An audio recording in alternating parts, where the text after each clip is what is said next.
Halo, Assalamualaikum warahmatullahi wabarakatuh. Halo para mahasiswa, rekan pendidik dan para pemerhati bahasa di mana berada. Balik lagi nih kawan-kawan semua di serial video kita, lanjutan kuliah kita pada mata kuliah psikolinguistik. Dan kali ini kawan-kawan kita akan membahas tentu salah satu topik bahasan dalam mata kuliah kita psikolinguistik, yakni bahasa dan teknologi dalam psikolinguistik kontemporer. Jadi kita akan menjelajahi dari otak manusia ke mesin cerdas, artificial intelligence atau AI. Kalau dulu bahasa dipahami itu sebagai alat komunikasi antar manusia, nah sekarang itu ceritanya sudah berbeda teman-teman, dan tentu sudah berkembang.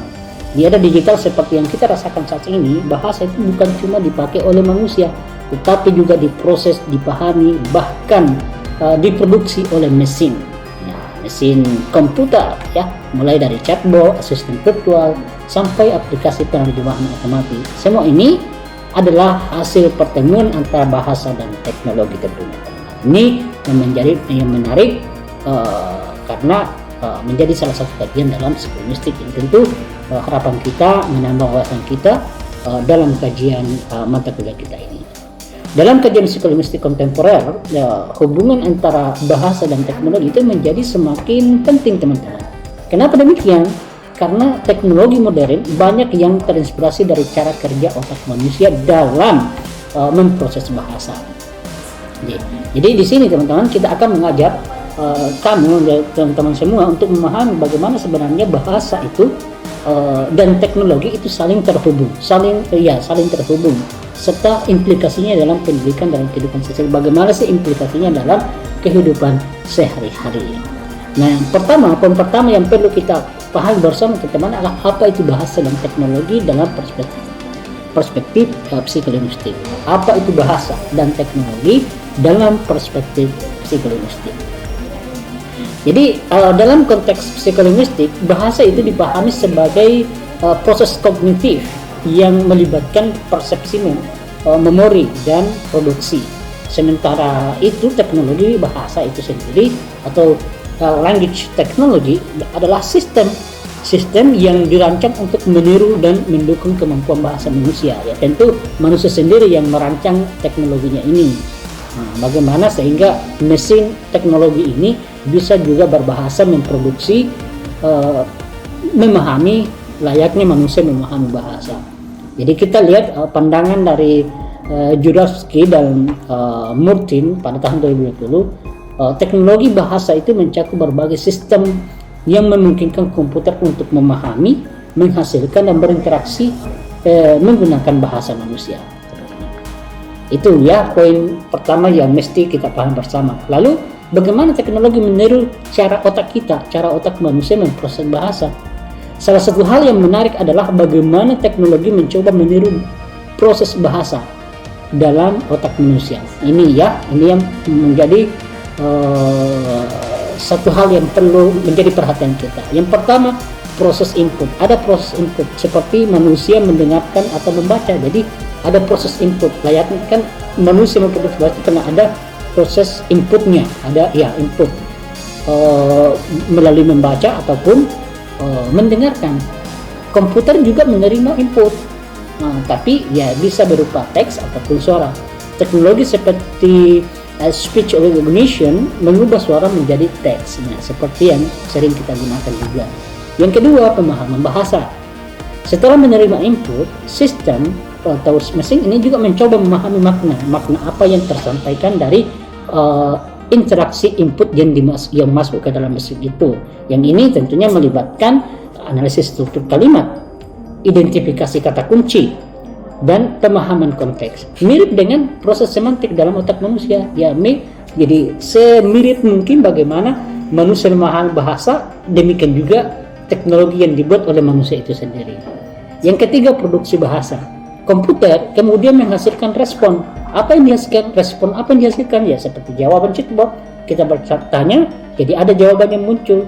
Terjemahan, misalnya kita menggunakan terjemahan, kita berikan input bahasa Indonesia misalnya, yang di responnya adalah bahasa Inggris, ya seperti itu. Kemudian ringkasan teks. menurut level ini 1989, produksi bahasa manusia itu melibatkan proses yang kompleks yang kini coba direplikasi oleh mesin yang sudah diterapkan dalam dunia teknologi ya, seperti ya komputer ya mesin gitu ya. Oke teman-teman, poin selanjutnya, bidang utama dalam teknologi bahasa. Apa bidang utama dalam teknologi bahasa? Berikut ini kita juga akan paparkan mengenai hubungan antara bahasa dan teknologi. Ya, beberapa bidang utama yang menghubungkan atau mencoba menghubungkan antara bahasa dan teknologi. Yang pertama ada namanya Natural Language Processing atau disingkat dengan NLP. NLP ini adalah inti dari teknologi bahasa. Apa fungsinya? Jadi fungsinya ya tentu pertama memahami teks, menganalisis makna, dan menghasilkan bahasa. Nah, contohnya chatbot, mesin pencari, Google Search, analisis sentimen, dan seterusnya. Jadi itu yang bisa kita jadikan contoh ya. Kemudian yang kedua, speech recognition. Teknologi ini memungkinkan komputer untuk mengenali suara manusia. Contohnya Google Assistant, ya paling sering kita gunakan juga, Siri, ada Cici dan lain sebagainya. Jadi teknologi itu bekerja dengan menganalisis gelombang suara dan mencocokkan dengan model bahasa. Ada juga yang ketiga, text to speech. Jadi disingkat juga dengan TTS, itu gampang sekali kita temukan di Google. Ini fungsinya apa? Ini bisa mengubah teks menjadi suara. Jadi kita bisa memberikan input berupa tulisan teks untuk bisa menghasilkan suara layaknya manusia. Ya, bahkan bisa kita atur sesuai dengan mengikuti suara seperti apa, figur-figur tertentu, suara figur tertentu yang bisa kita arahkan. Misalnya aplikasi pembaca layar ada, navigasi GPS ada, asisten virtual dan sejenisnya. Jadi ada begitu banyak hasil atau produk teknologi yang bisa digunakan oleh manusia untuk memproduksi, memahami bahasa layaknya manusia memahami bahasa. Yang selanjutnya, machine translation. Jadi ini penerjemahan otomatis antar bahasa. Jadi contohnya misalnya ya Google Translate, ini sudah lama juga.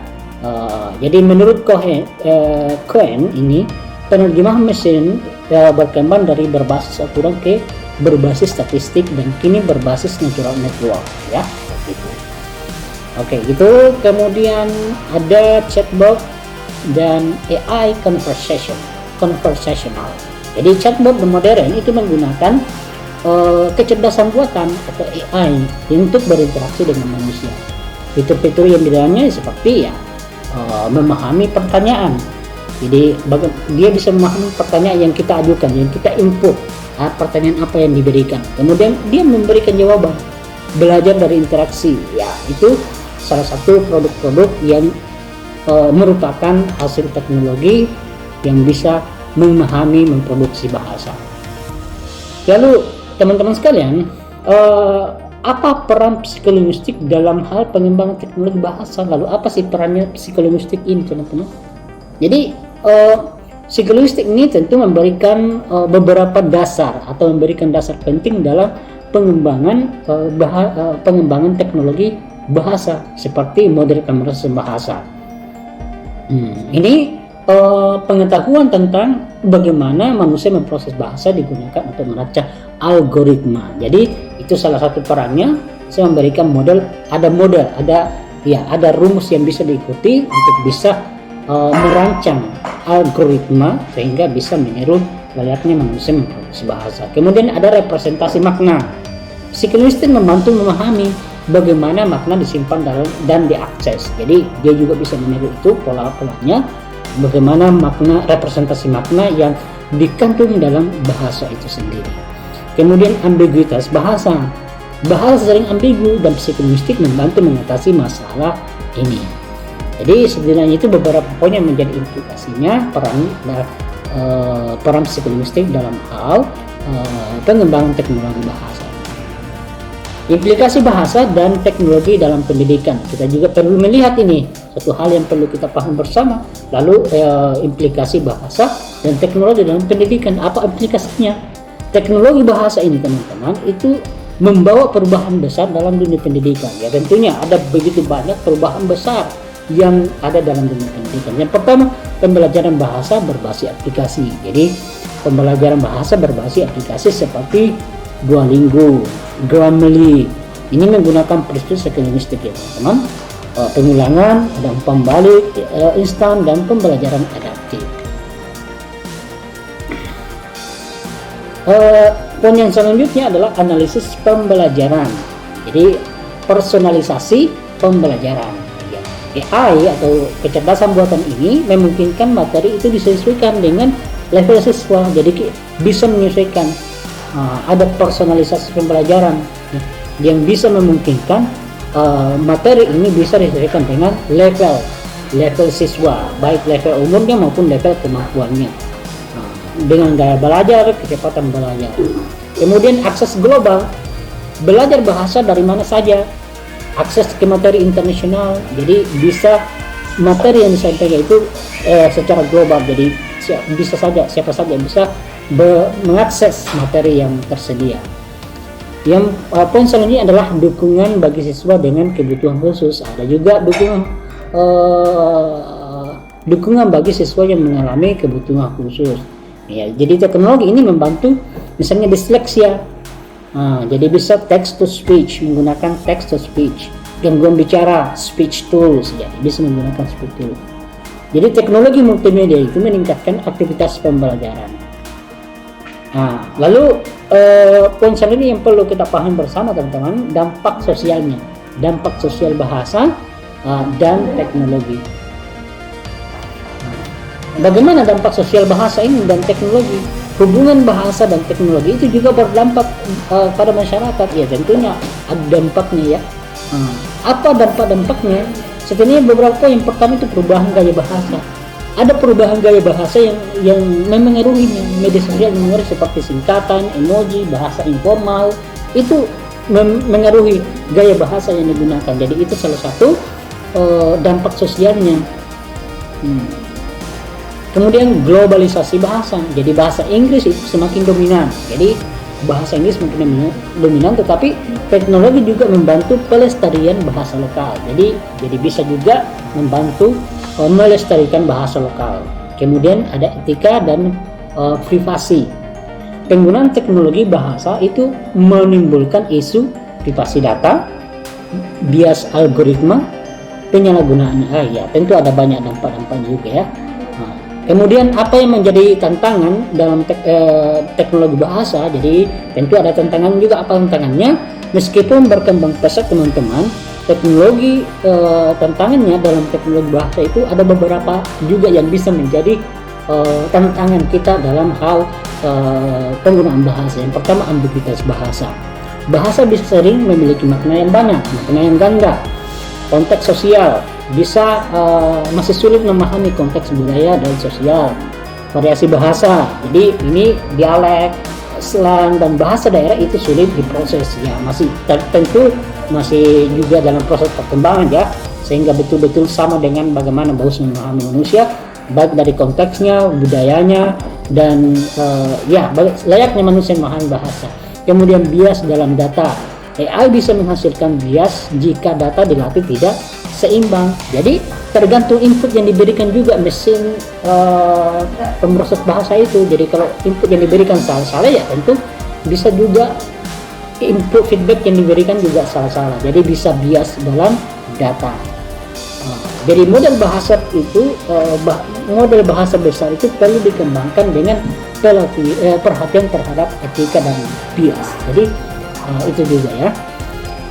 Kemudian masa depan bahasa dan teknologi, kita perlu melihat nih bayangan masa depan bahasa dan teknologi. Jadi ke depan ini hubungan bahasa dan teknologi akan semakin erat ya. AI semakin natural dalam berkomunikasi. Jadi AI juga kecerdasan buatan juga ini ya mencoba semakin natural untuk berkomunikasi dengan manusia. Interaksi manusia mesin semakin seamless.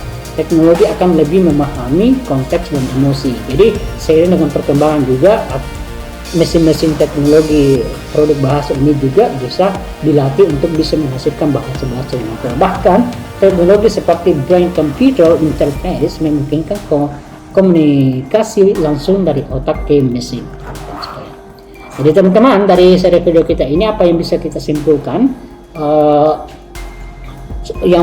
yang perlu kita pahami bersama bahwa bahasa dan teknologi adalah dua bidang yang kini saling terhubung teman-teman. Terhubung erat dalam kajian psikolinguistik kontemporer.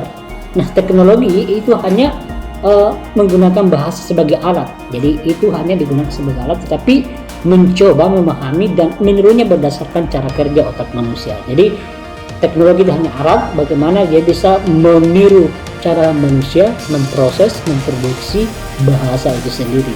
Dalam dunia pendidikan, teknologi bahasa itu membuka peluang besar untuk pembelajaran yang lebih efektif, fleksibel, dan inklusif. Nah, di sisi lain teman-teman, kita juga perlu memperhatikan tantangan dan etika sosial yang muncul.